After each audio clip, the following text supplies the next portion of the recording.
السلام علیکم 10th class. کل ہم نے الدرس الرابع بے کا سورۃ الاحزاب میں آیات 9 تا 12 پڑھی تھی. آج ہم اس سے آگے پڑھیں گے. بسم اللہ الرحمن الرحیم. وَإِذْ اور جب قالت کہا قالت طائفۃ ایک گروہ منہم ان میں سے یا اہل یثرب اے یثرب مدینے والو. اور جب ان میں سے ایک جماعت کہتی تھی کہ اے اہل مدینہ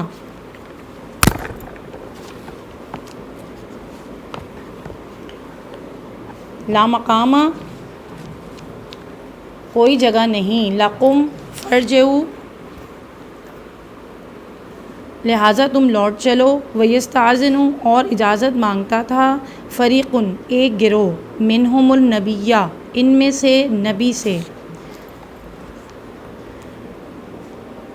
یقولون اور وہ کہتے تھے انا بے شک بیوتنا ہمارے گھر عورت غیر محفوظ وما ہیا بعورت حالانکہ وہ نہیں غیر محفوظ. ان یریدون وہ نہیں چاہتے الا فرارا مگر صرف بھاگنا. ولو اور اگر داخل ہو جائیں علیہم ان پر من سے اقطارہا اس مدینے کے اطراف ثم پھر سئلوا ان سے کہا جائے سئلوا الفتنۃ فساد لآتوہا تو وہ ضرور اسے دیں گے. اور مال تلبسوا نہ دیر لگائیں گے بہا اس میں الا مگر صرف یسیرا تھوڑی سی. اب ہم اس کا بامحاورہ ترجمہ پڑھیں گے.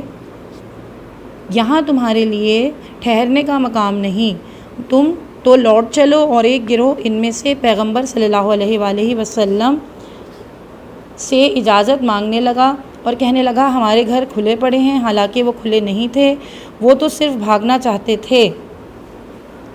اور اگر فوجیں اطراف مدینہ سے ان پر داخل ہوں پھر ان سے جنگی کے لیے کہا جائے